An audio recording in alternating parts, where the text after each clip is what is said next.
Halo semua, kembali lagi di Studio Filsafat Discourse. Kita akan membahas tentang tahapan perkembangan kognitif anak.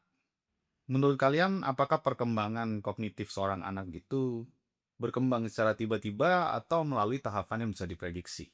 Di sini Jean Piaget, seorang tokoh besar dalam psikologi perkembangan, menawarkan pandangan yang membentuk cara kita memahami pertumbuhan kognitif anak.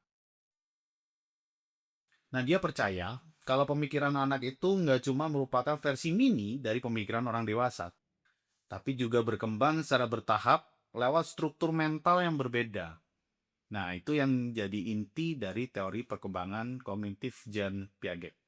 Nah, dalam kerangka ini, Jean Piaget itu mengidentifikasikan ada 4 tahap utama. Namun, coba kita fokus dulu kepada sebuah 3 tahapan inti pembentuk masa kanak-kanak dan awal remaja. Dimulai dari sensorik yang paling dasar hingga pemikiran abstrak yang kompleks. Tahap pertama tentang tahap sensori motor. Itu terjadi di umur 0 sampai 2 tahun. Nah, tahap ini tuh jadi fondasi pertama dari kehidupan kognitif manusia. Dalam periode ini, seorang bayi memahami dunia melalui gerakan dan pengalaman indrawi. Jadi mereka belum memiliki bahasa atau logika, tapi mereka udah belajar bahwa objek tetap ada meskipun tidak terlihat.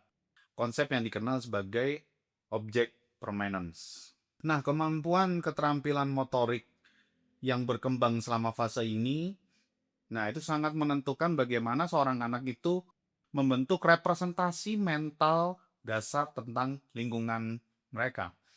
Jadi bayi nggak cuma hanya menyerap pengalaman aja, tapi mereka juga membangun makna dari dunia lewat tindakan.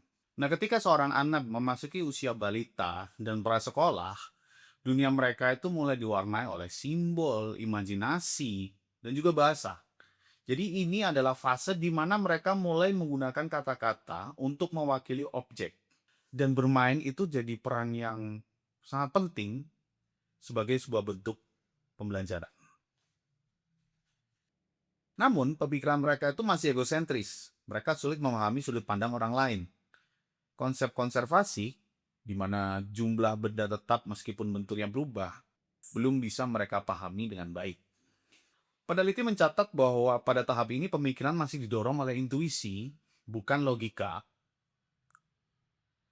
Contohnya, pernah nggak kita melihat mungkin kita menuang air di satu gelas ke gelas lain yang lebih tinggi, dan anak mengira airnya bertambah. Nah, disitulah refleksi nyata dari tahap pra-operasional. Masuki tahapan ketiga, tahapan operasional konkret. Dan itu terjadi di umur 7 sampai 11 tahun. Jadi mulai usia sekolah dasar, cara berpikir seorang anak itu jadi lebih logis, tapi masih terbatas pada hal-hal yang konkret. Mereka bisa memahami klasifikasi, urutan, dan konservasi. Misalnya, mereka kini tahu bahwa dua batang coklat tetap memiliki ukuran sama meskipun disusun dengan cara yang berbeda. Nah, di tahapan ini, seorang anak itu mulai mengembangkan kemampuan berpikir yang sistematis dalam memecahkan sebuah masalah, selama permasalahan itu berkaitan dengan benda atau situasi nyata. Tahapan yang terakhir adalah tahapan operasional formal. Di tahapan keempat ini, anak mulai terbentuk pada usia sekitar 11 tahun. Nah, di sini remaja itu udah mulai mampu berpikir abstrak, membayangkan hipotesis, dan berpikir secara ilmiah. Mereka bisa bertanya, bagaimana jika? Sebuah pertanyaan yang menjadi awal dari filsafat, sains, dan kreativitas tingkat tinggi. Nah, pada tahapan ini adalah masa ketika remaja mulai mampu merefleksikan ide-ide yang besar dan mulai menyusut teori mereka sendiri tentang dunia dan diri mereka. Jadi lewat tahapan-tahapan ini, Jean Piaget membantu kita memahami bahwa perkembangan pikiran anak tidak terjadi secara acak. Setiap tahap itu punya struktur, tantangan, dan kemungkinan baru yang mengantarkan mereka ke tingkat kognitif yang lebih lanjut. Tapi ada satu pertanyaan yang tetap muncul. Kalau misalnya setiap anak melalui tahapan ini, kenapa kecepatan dan bentuk perkembangan mereka itu beda-beda? Ada yang perkembangannya cepat, ada yang butuh waktu untuk bisa mencapai satu tahapan tertentu. Nah, mungkin jawabannya bukan hanya pada struktur pikiran, tapi juga pada dunia yang membentuknya.